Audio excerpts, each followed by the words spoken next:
यहाँ पर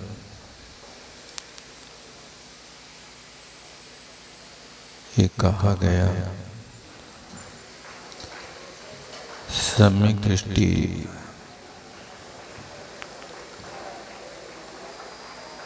जो भी कार्य करता है उस सब निर्जरा का कारण होता है। ऐसा आचार्य महाराज ने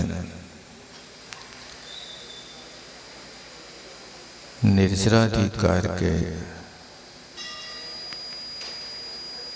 प्रारंभ में ही उल्लेख किया।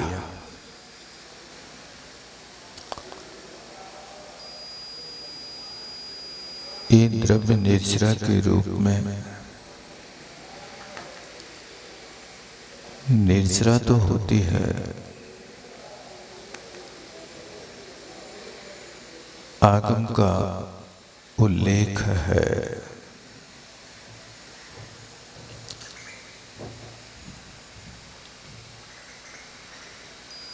एक समय में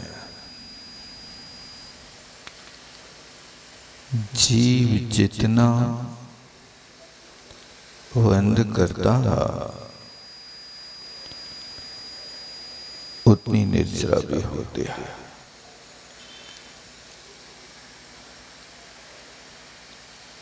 एक समय प्रवृत्त का बंद करता है तो एक समय प्रवृत्ति की निर्जरा भी करता है। नियम है।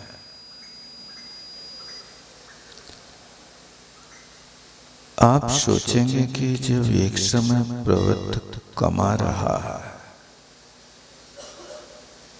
तो एक समय प्रवृत्ति की निर्जरा भी कर रहा तो क्या बचता होगा उसके पास। इस सिद्धांत अलग है।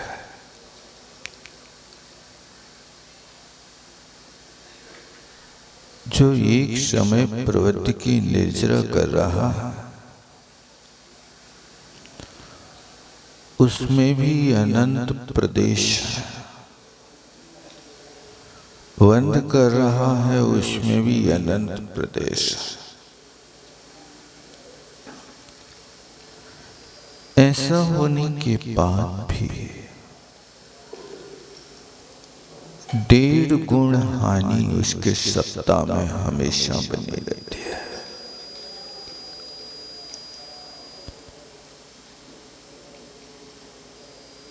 उसका नियम ये है कि मान लीजिए 6300 परमाणु एक समय प्रवृत्ति में है,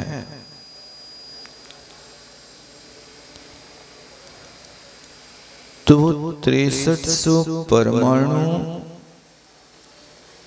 एक समय में बांध लिया, लेकिन 6300 परमाणु की निर्जरा करेगा तो पहले बांधे हुए 6300 समय प्रवृत्तों में से थोड़ा थोड़ा थोड़ा द्रव्य लेकर के वो निकालेगा, निर्जरा करेगा।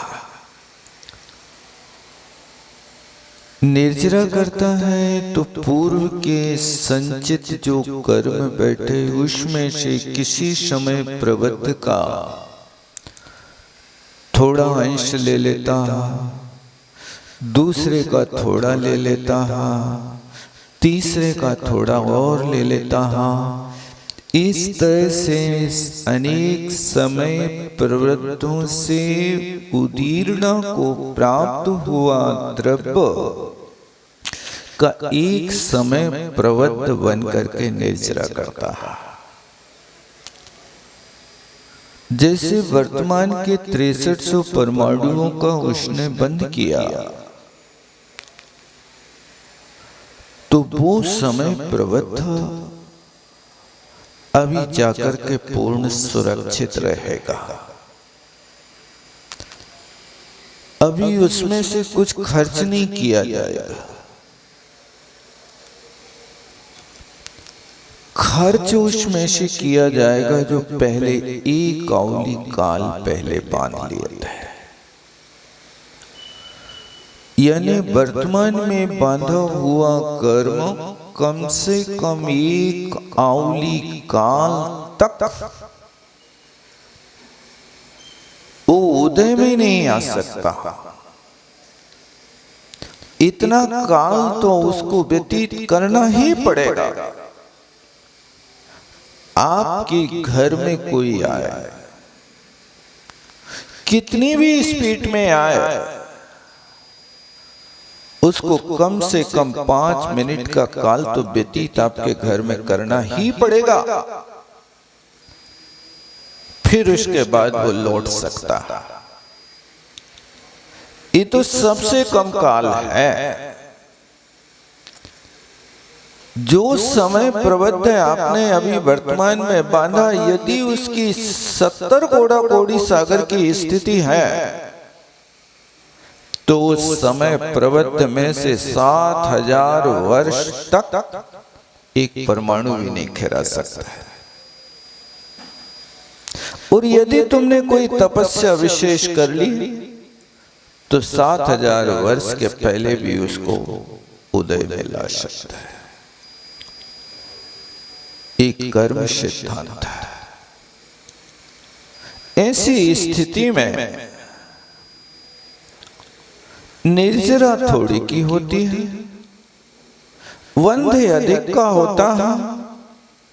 उस संचय काल इतना है कि वो संचित काल यानी सत्ता में पड़ा हुआ कर्म पर्वत के पर्वत बैठे। कर्म भूव्रताम, ये पर्वत के पर्वत लगे हुए हैं।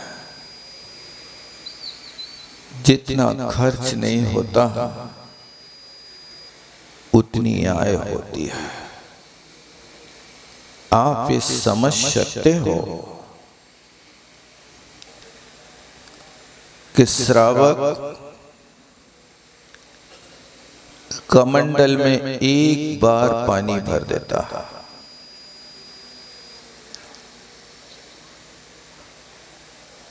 और उस पानी को देखना कि पानी के भरने का मुख बड़ा होता है और पानी के निकलने का मुख छोटा होता है। कमंडल देखा कभी? कितने मुख होते कमंडल में? 2 मुख होता है।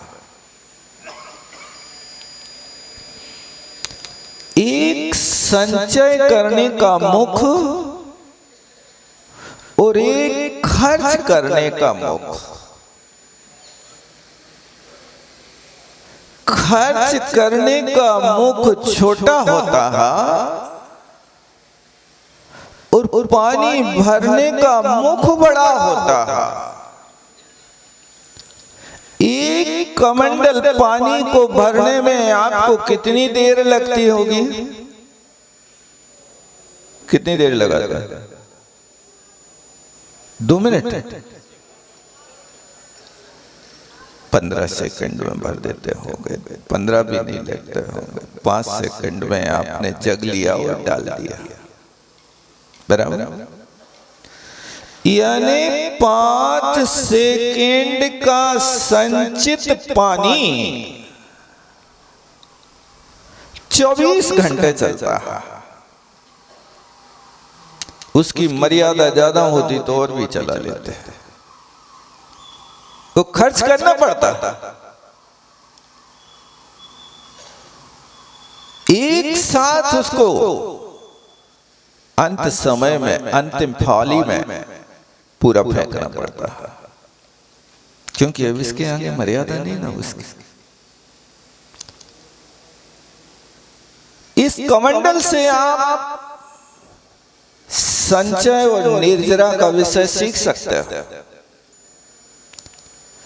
जिस स्थान से पानी निकलता है वो है उदियावली।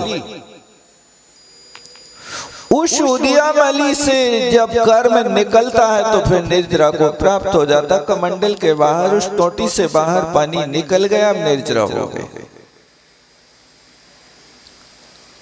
और जहां से भरा है उसका नाम आना आश्रव है।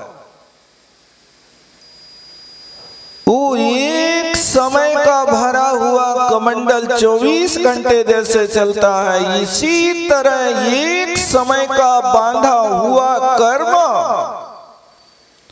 70 कोड़ा कोड़ी सागर तक चलता रहता है और वो अपना फल देता रहता है। पता नहीं पड़ता है कब बांध लिया। जब फल देता है तब पता चलता है कि यार एक कब किया था, पता नहीं है। ये निर्जरा का स्वरूप है। निर्जरा का द्रव्य अल्प होते हुए भी संचय का काल अधिक है, वंध का काल अधिक है, और वो बंधा हुआ द्रव्य बहुत लंबे काल तक जीव के साथ चलता रहता है। इसलिए बहुत सावधानी रखो कि ऐसे कर्मों का संबंध ना हो जाए कि एक समय का संक्लेश और जीव के लिए 70 कोड़ा कोड़ी सागर तक की कारागार में बांध करके रखा है।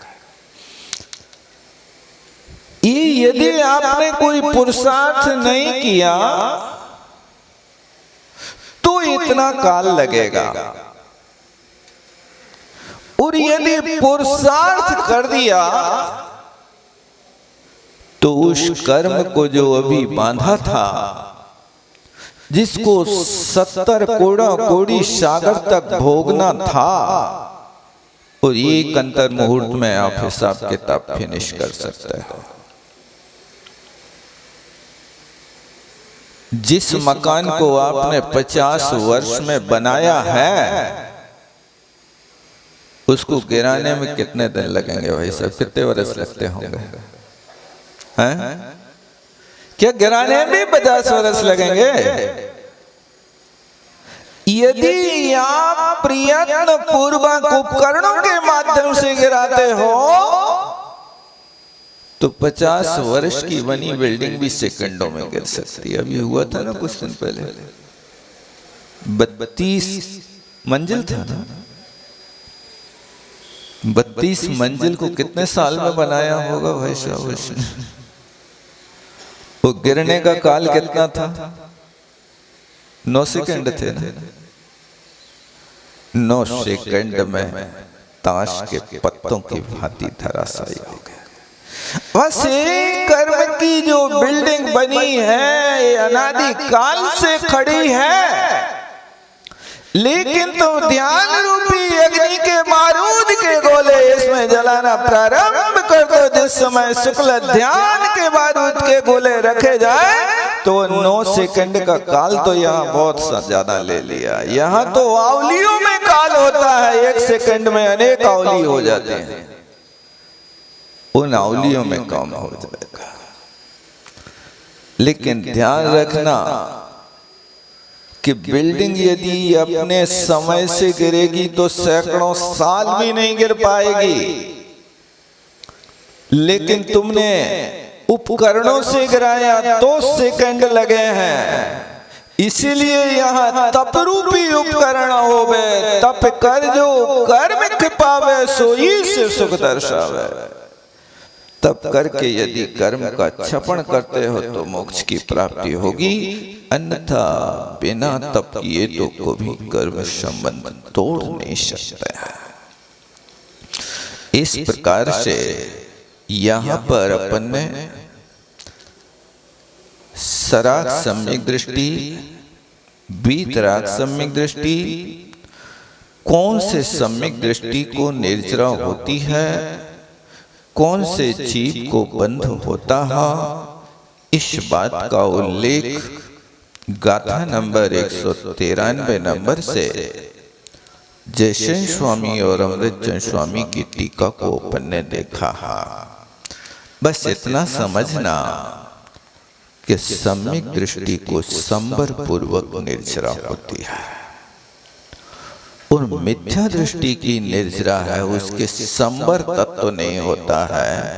आश्रव निर्जरा, आश्रव निर्जरा होता रहता है। मिथ्या दृष्टि बंध भी करता है, निर्जरा भी करता है, लेकिन निर्जरा का काल अल्प, बंध का काल ज्यादा, बंध अधिक होता है। आचार्य महाराज ने दृष्टांत दिया था कि मिथ्या दृष्टि की निर्जरा तो गज स्नानवत होती है। गज स्नान माने हाथी ने स्नान कर लिया, अपने शरीर का मल प्रक्षालन कर लिया, लेकिन नदी से बाहर आते ही उसने फिर अपने शरीर पर अपने ही सूंड के द्वारा रेत यहाँ पर डाल ली और वो फिर बंद कर लिया। इस तरह से वो गज स्नान के माध्यम से आप समझ सकते हो कि आपने कुछ शुभ परिणामों के माध्यम से निर्जरा तो कर ली, लेकिन बाहर निकलते मंदिर के फिर आपने वही पाप की धूल अपने ऊपर डाल ली। जितनी निर्जरा की थी उससे ज्यादा फिर बंध हो गया। आप देख लो आपके धर्म ध्यान का काल कितना है और आर्त रौद्र ध्यान का काल कितना है। आप एकाध बार 24 घंटे का तालमेल बैठाल करके देखना, घड़ी बांध करके सुबह जैसे आपकी नींद खुले, वो नींद खुलते ही कायो सर करके जमीन में पैर रखते ही अब घड़ी का मिलान करो कि यहाँ पर धर्म ध्यान का काल कितना, आर्त रौद्र ध्यान का काल कितना, आत्म स्वरूप को पाने का पुरुषार्थ कितना और संसार की भोग सामग्री को जुटाने का काल कितना।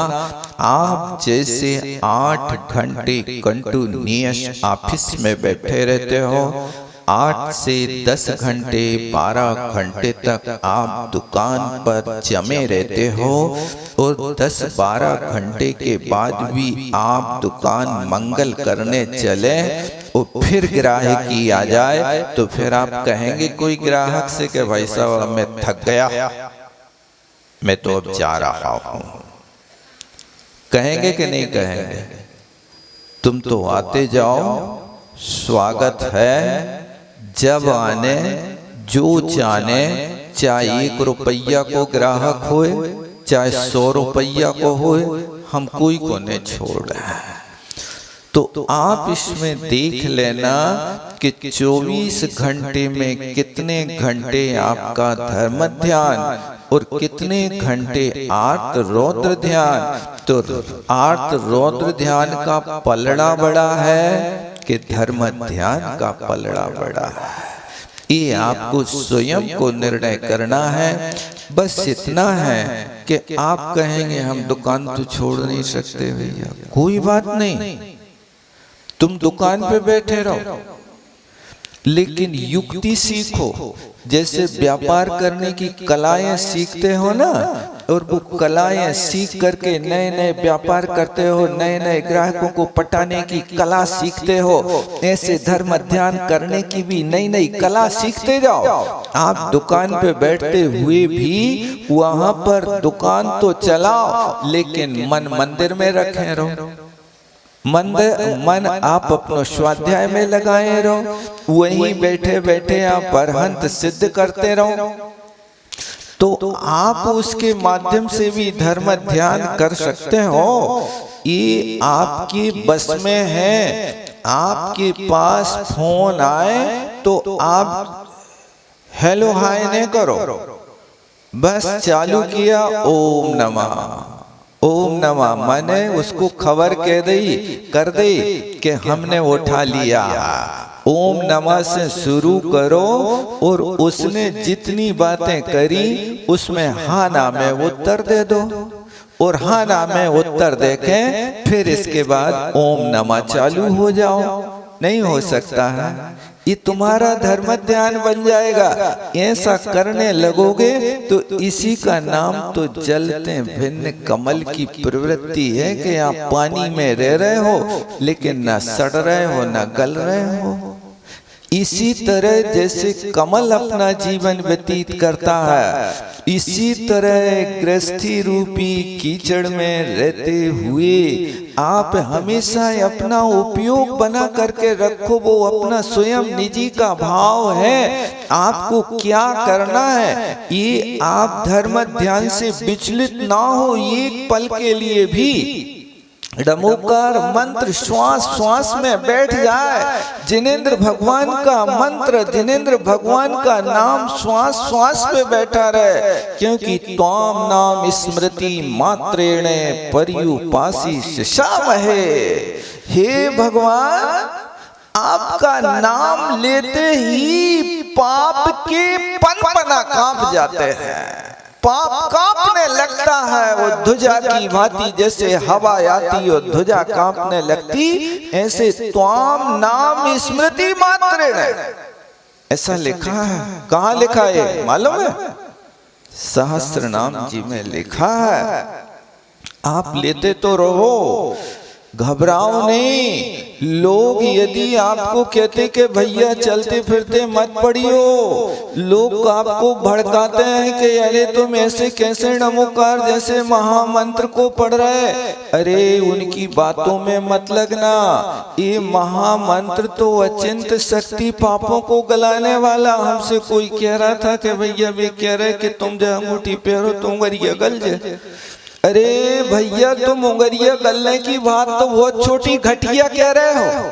अरे कहियो हमें तो पूरे कर्म और शरीर गलाने हैं, तुम क्यों उंगलियां महामंत्र को इतना छोटा बता रहे हो?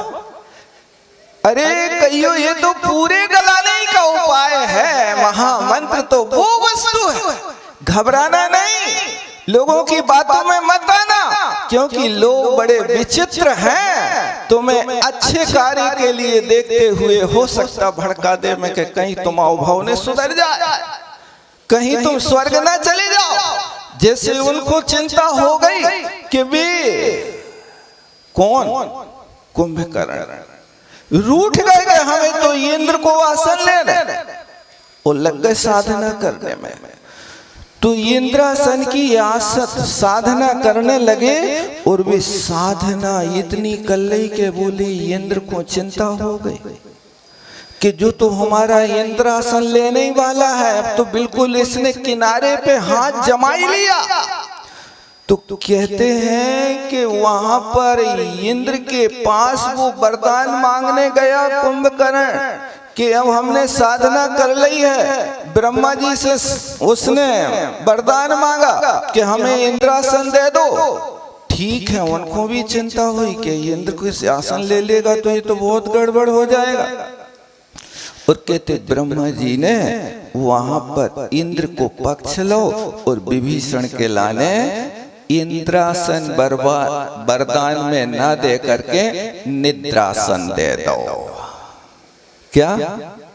इंद्रासन न दे के निद्रासन दे दो। मैंने समझ गए बेटा, तुम सोते ही रहो पलंग पे, इंद्रासन नहीं पाओ। ऐसी कहीं कोई की नीति ना हो, ये तो तुम्हारी बुद्धि से काम करना है कि ये पाप नाश करने वाला है। आप पढ़ते तो हो ऐसो पंचड़मोकारो सब पाप पड़ासड़ो। तुम अकेली उंगलियों की बात कर रहे, उंगली गलने लकवा लग जाए। अरे ये तो धमकाने वाली बात है, बिल्कुल मत डरना। ये तो अचिंत शक्ति है महामंत्र की, उस महामंत्र से कर्म करते हैं। स्तूय माने जिनेश्वरे आप पवित्र पवित्र। इस चीज को तो रोज पढ़ते हैं हम भगवान के सामने। तुम नहीं समझते कुछ, लेकिन लोग बिना पेंदी के लोटा है यहाँ गए सो वहां की बात सुन ली, वहां गए सो अब निर्णय ही नहीं कर पा रहे कि हम करें क्या। अरे तुम निर्णय करो ना आगम पढ़ के, तुम स्वयं आगम पढ़ो और वीरसेन महाराज ने क्या लिखा है।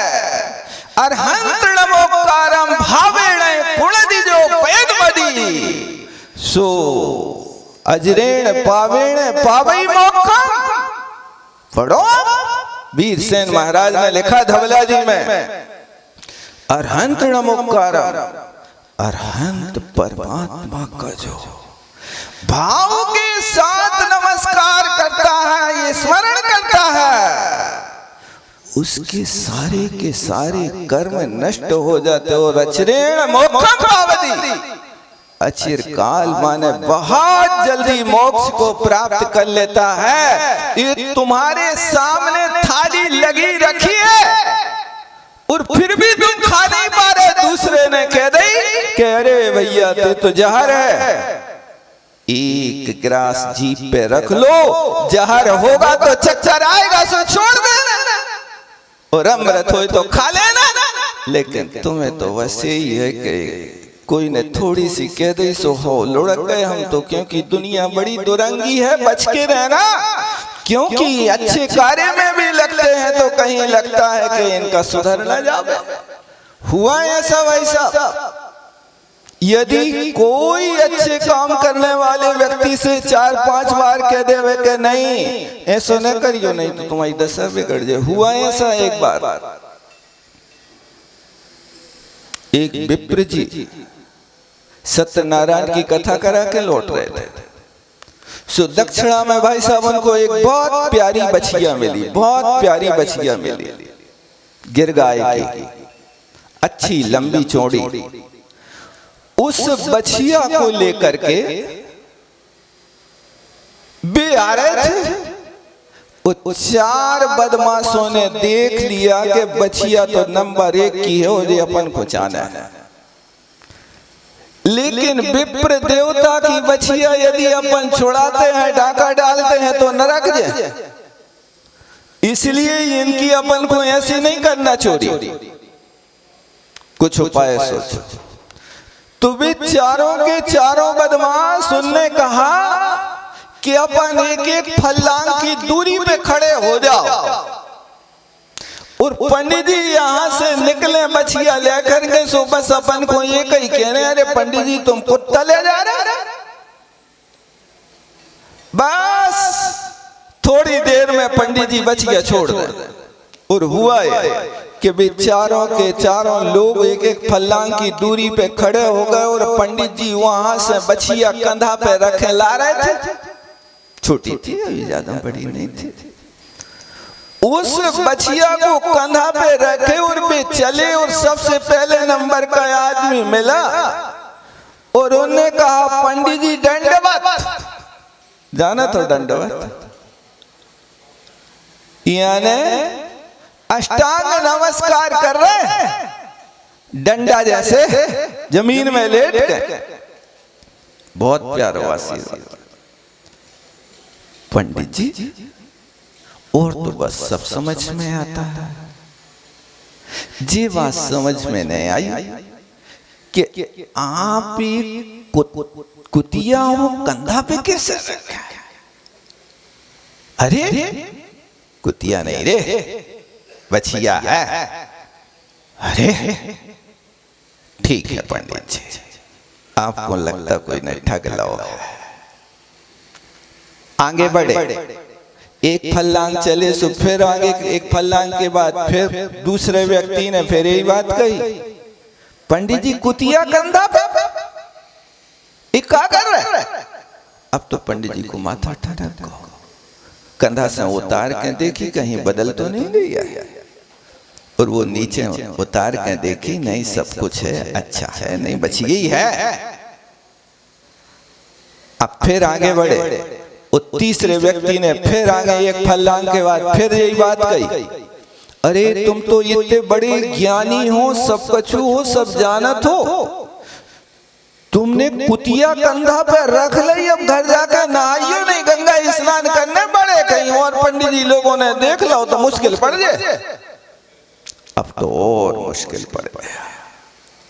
अब कंधा पे नहरों को चलाते चलाते ले जा रहे थे। अब वो फिर चौथा व्यक्ति मिला और चौथे व्यक्ति ने यही बात कही, पंडित जी आज तुम्हें ये कुतिया कौन ने दक्षिणा में दे दी? अब तो पंडित जी पूरे बदल गए, धक्का मारो और बछिया भगा दे। ये तो 4 लोगों ने कह दी, अब नहीं, हमारी आंखों में रतौंदी तो नहीं आ रही, आंखों पे हाथ फेरो तो न, कहीं भटक तो नहीं गए। और वो जाकर के बछिया छोड़ के गए और वे 4 लोग तो बछिया की ताक में बैठे ही थे और बछिया लियो चलते बने पंडित जी के हाथ से। ये होता कि 4 लोग एक बात को कह देवे तो मन बिगड़ जाता है।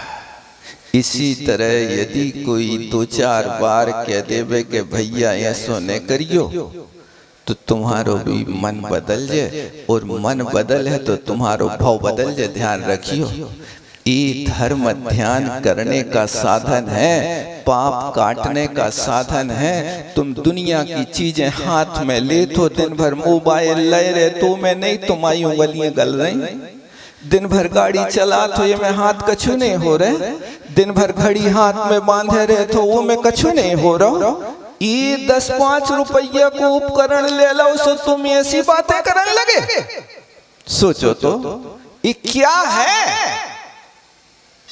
इस पर आप बहुत अच्छे ढंग से अटलता के साथ श्रद्धान करना, लोगों की बातों में तब लगना जब आगम के परिप्रेक्ष्य में और सच्चे गुरु के मुख से आपके लिए कहेंगे हाँ ये ऐसा है, तब आप निर्णय करना।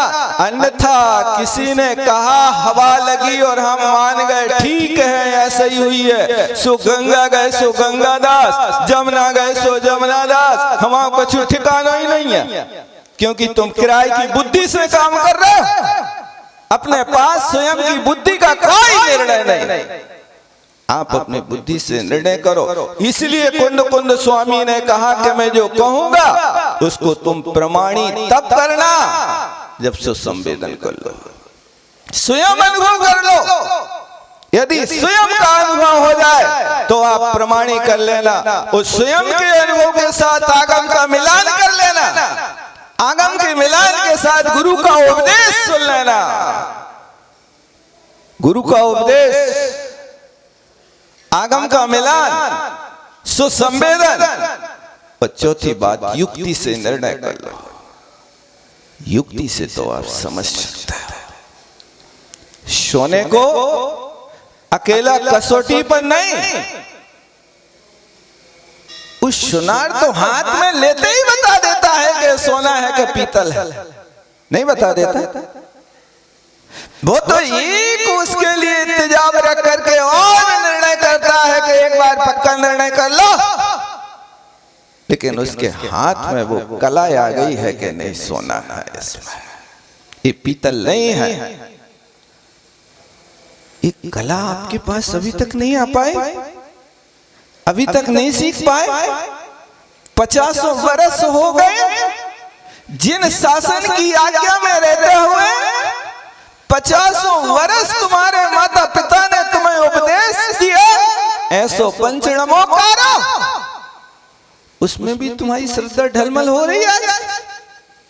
मजबूत श्रद्धा रखो, और जो भी हो, यदि कोई कहता है कि तुम्हारा ये हो जाएगा, तुम कहना हमें तो उंगली की नहीं, पूरे शरीर और कर्म नो कर्म सबको गला नहीं कर लक्ष्य लिया है हमने तो।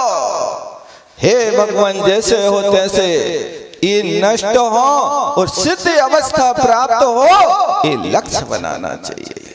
इस तरह से यहाँ पर आचार्य भगवंतों की वाणी, क्योंकि कई लोग मन फिरे होते हुए बार बार प्रश्न करें, महाराज ऐसे करें कि नहीं करें, हम यहाँ बैठ के पढ़े के नहीं पढ़े। अरे आप पवित्र पवित्र तुम तो पढ़े हो। तर्क नहीं करो, जहां शक हो वहां कल। अपवित्रता का अर्थ क्या है? पवित्र क्या होती है बताओ?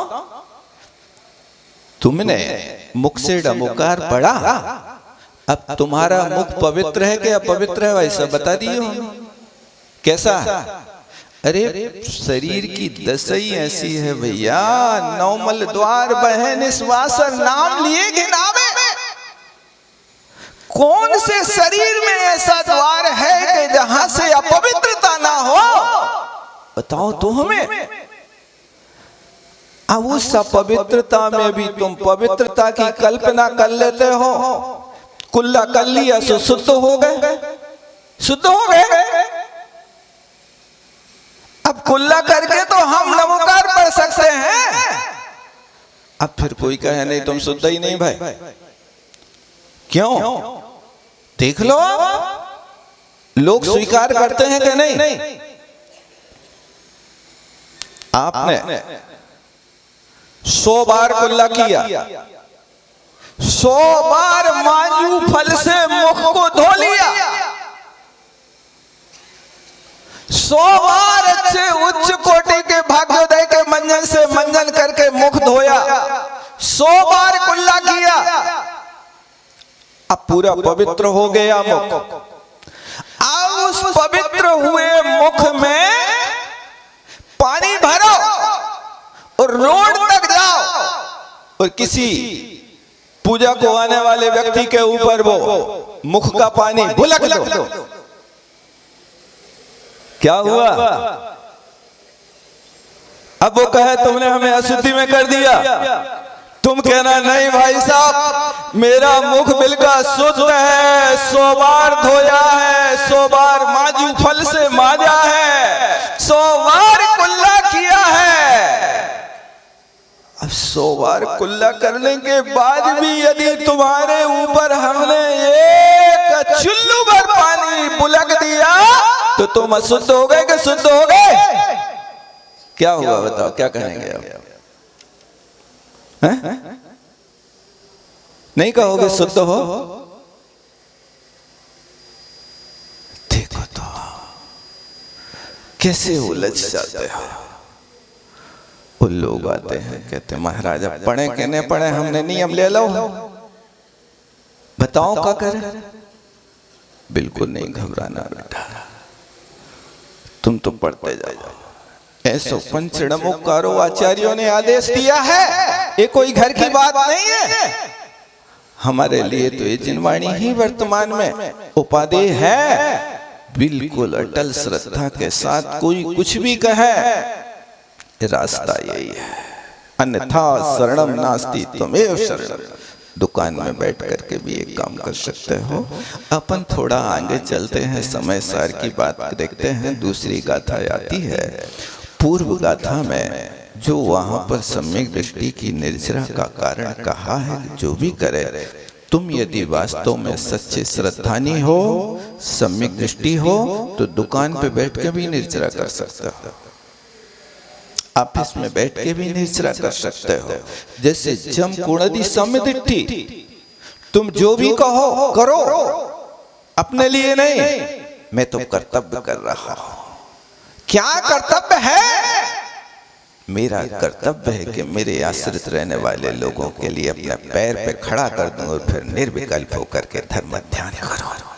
इसलिए मैं दुकान चला रहा हूं, इसलिए दुकान नहीं चला रहा हूं कि मैं बुढ़ापे में बढ़िया ऐश करूंगा, पड़े पड़े खाऊंगा, लड़का साथ नहीं देगा तो 20,000 रुपया महीना का नौकर लगाऊंगा और फिर बहुत बढ़िया मालपुआ खाऊंगा। बुढ़ापे के लिए तुमने करोड़ों का बैलेंस बना के रखा है। जब बुढ़ापा आया है, ये बातें सोच रहे थे कि मालपुआ खाऊंगा। अब बुढ़ापा आते ही डॉक्टर ने कह दिया भैया मूंग की दाल को पानी पियो। क्यों? करोड़ रुपया को बैलेंस बना के रखा है, मैं मूंग की दाल का पानी नहीं पीऊंगा, मैं तो शरबत पीता रहूंगा, अनार का जूस पीऊंगा, आइसक्रीम खाऊंगा, इसलिए तो कमाया जिंदगी भर। देख लेना बेटा बुढ़ापे की दशा क्या मिलता है खाने को।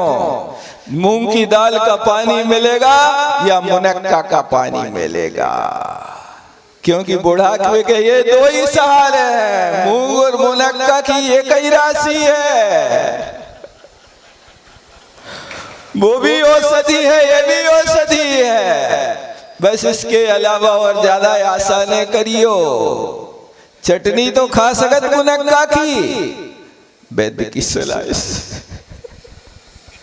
अपने मन से नहीं दस्तावर हो जाए तो कौन कपड़ा धोएगा। विचार कर लियो। उस बात को यहाँ कहते अथ भाव अब गाथा 194 268 पृष्ठ पर भाव निर्जरा स्वरूपम आवेदयते। अब भाव निर्जरा के स्वरूप का कथन करते हैं। दब्बेयो भुंजन्ते नियमा यदि सोहम वदुःखं वा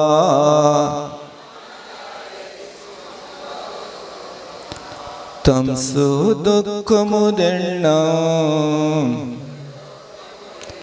वेदधिय निर्जरं जाति।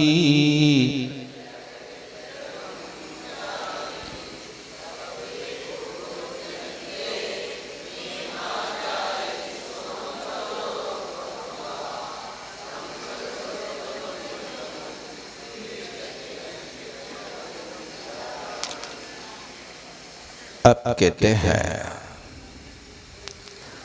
द्रव्य का उपभोग करने पर, देखो यहां फिर लिखा उपभोग करने पर। द्रव्य का उपभोग करने का अर्थ यहां दाल रोटी नहीं खाना, कपड़ा लत्ता नहीं पहनना। यहाँ द्रव्य का उपभोग का अर्थ है कि जो कर्म सत्ता में था, सत्ता समझते, यानी पहले जो कर्म तुमने बांधा था वो पहले का बांधा हुआ कर्म आत्मा के साथ संबंध को प्राप्त है। ऐसे कर्म का नाम होता है सत्ता में पड़ा कर्म। ठीक है ना। तो यहाँ पर आचार्य महाराज कर्म नहीं कह रहे, उसको द्रव्य कह रहे। और उपभुंजन्ते, उपभोग का अर्थ कह रहे हैं कि वो सत्ता का पड़ा हुआ कर्म उदय में आ रहा है। उदय में आ रहा है तो उस कर्म का भोग कर रहे हैं। भोग कर रहे हैं मतलब रोटी जैसी नहीं खा रहे हैं, लेकिन उस कर्म का उदय हुआ है तो उस उदय होते ही या तो व्यक्ति सुख का अनुभव करेगा या दुख का अनुभव करेगा।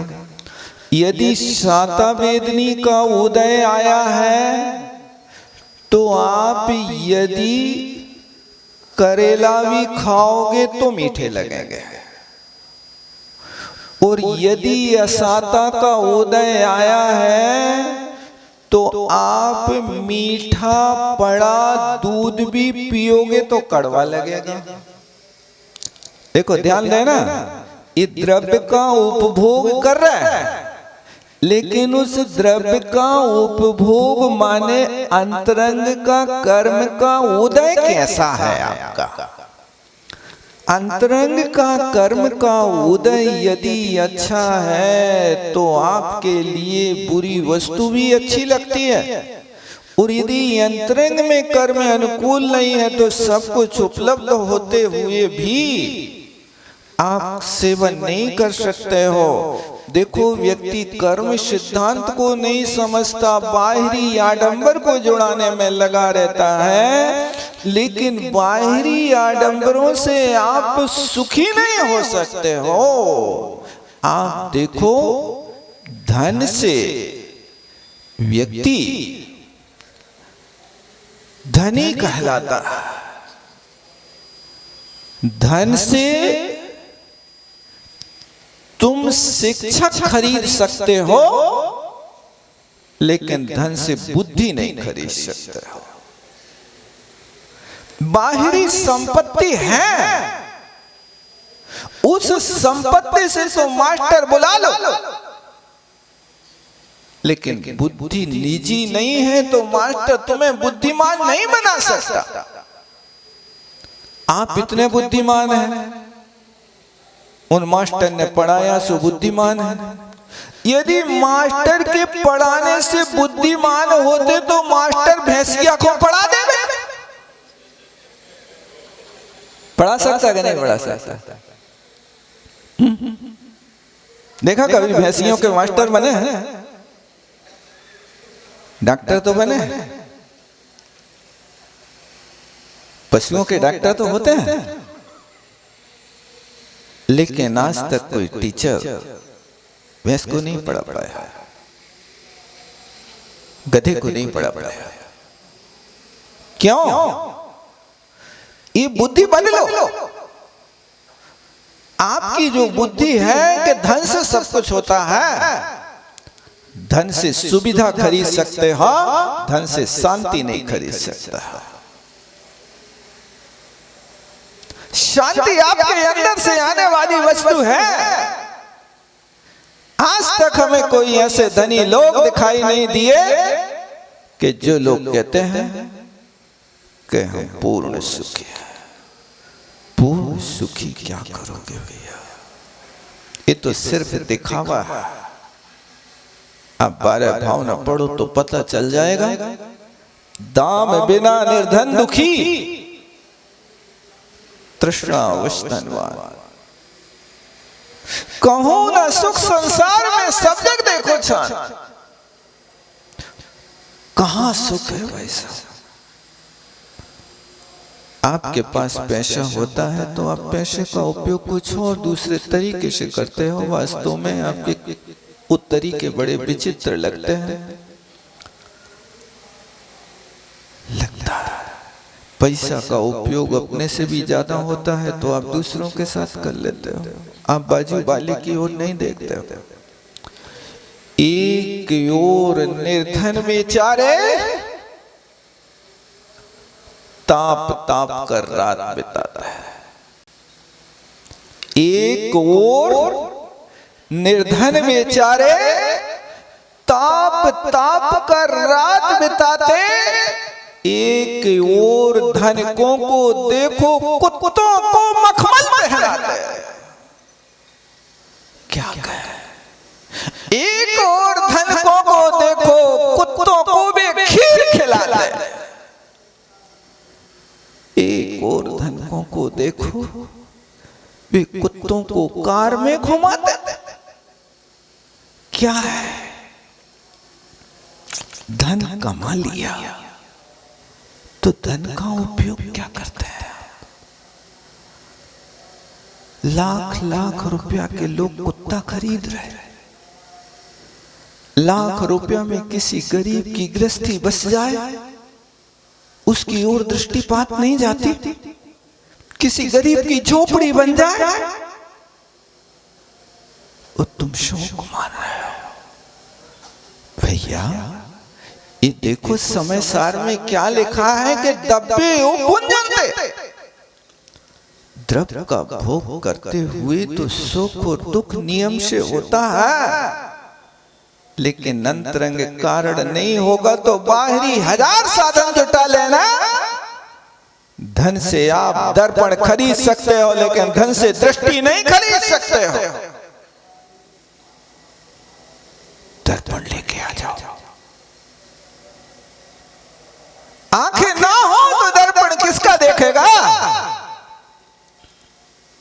कभी अंधे के सामने दर्पण देखा नहीं होता।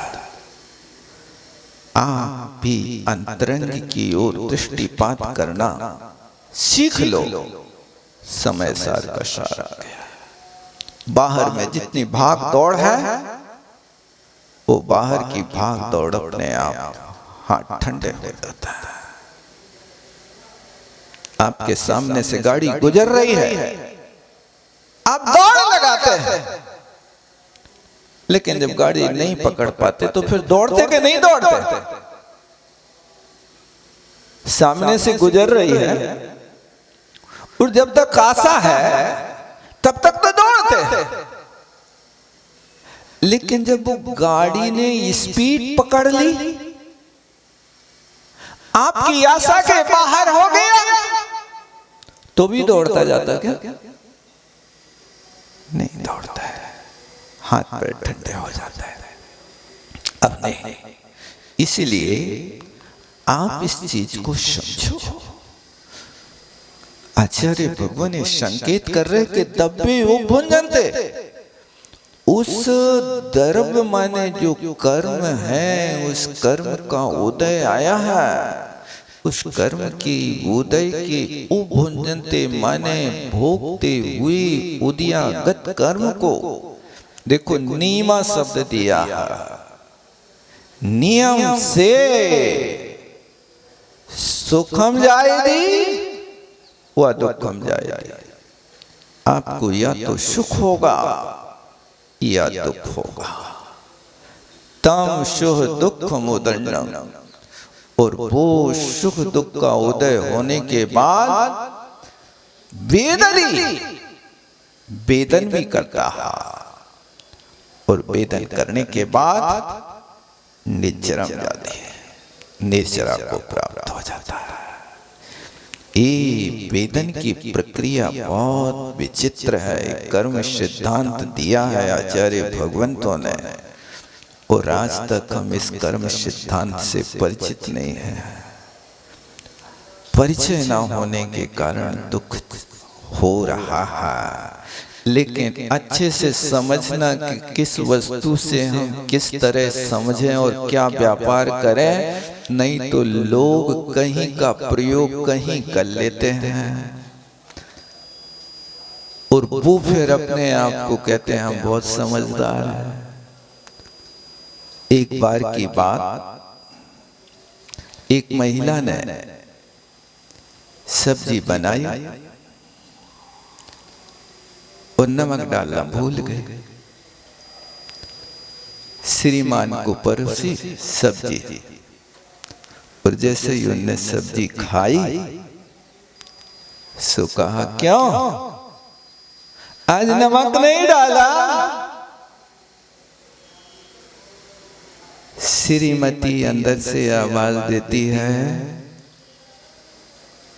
नहीं, हम संस्कार परिवार के हैं, हम पाठशाला पढ़ के आए हैं, समय सार पढ़ के आए हैं।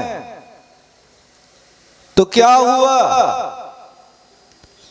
हमें संस्कार दिया गया है, उस संस्कार का पालन करते हैं।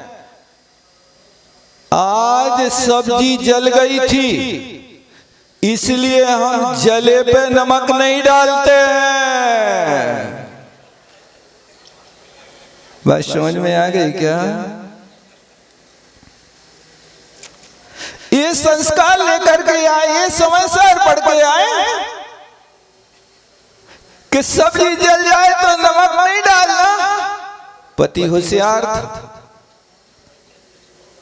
उसने कहा ठीक है, जले पे नमक नहीं चलता है तो जले पे घी तो चलता है। रोटी जल गई है, घी ले आओ। बोले जली रोटी वापस कर दो। जली रोटी यानी ये संस्कार विपरीत मत लगा लेना।